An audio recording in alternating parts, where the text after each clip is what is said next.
My fellow Ungwehue, there comes a time in every generation when silence becomes betrayal, when surviving is no longer enough, when we must decide whether we will continue feeding the very system that was designed to erase us, or whether we will finally stand together and say enough.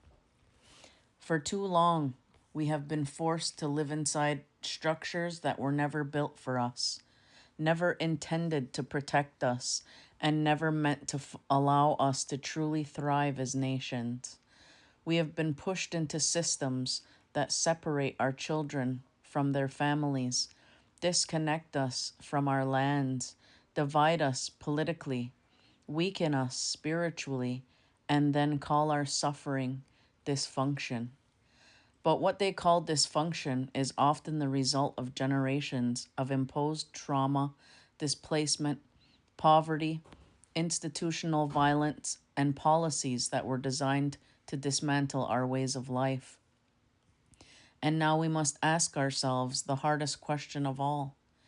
At what point do we stop participating in systems that continue to harm our people?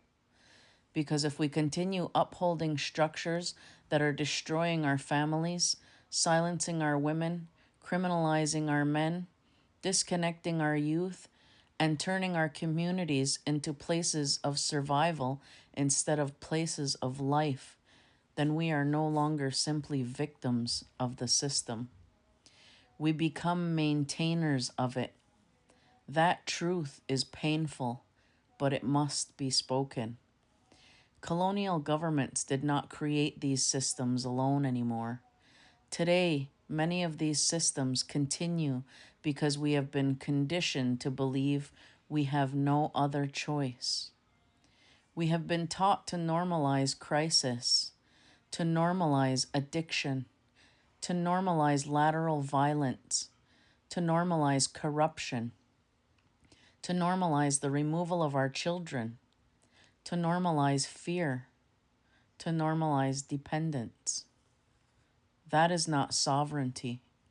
That is not freedom. And that is not the future our ancestors fought for. Our ancestors did not survive genocide so that we could inherit administrations without spirit. They did not protect our languages, ceremonies, and lands so we could become caretakers of colonial policies that continue harming our own people under indigenous faces and indigenous titles. Monumental change is needed. Not cosmetic change, not another committee, not another empty consultation, not another report that gets buried while our people continue suffering. We need transformation. We need to rebuild our nations from the ground up through our own laws, our own teachings, our own women, our own elders, our own languages, and our own responsibilities to one another. We need leadership rooted in truth instead of fear. We need accountability instead of silence. We need healing instead of punishment. We need land-based life instead of dependency-based survival. We need to protect our children instead of feeding systems that continue taking them. And above all, we need courage. Because real change will require us to confront not only colonial governments, but also ourselves. It will require us to admit that some of what is happening to our people today is being upheld internally through fear, division, political dependency, and silence. The cycle ends when we decide it ends. I'm not speaking these words from hatred.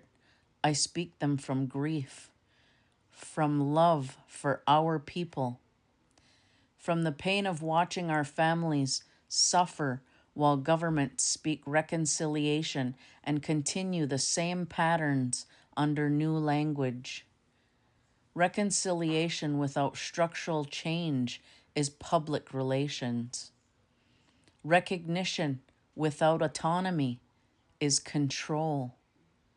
And funding without freedom will never heal our nations. We are still here. That alone is a miracle. But survival cannot be the highest goal for the next 7 generations. We deserve life. We deserve dignity.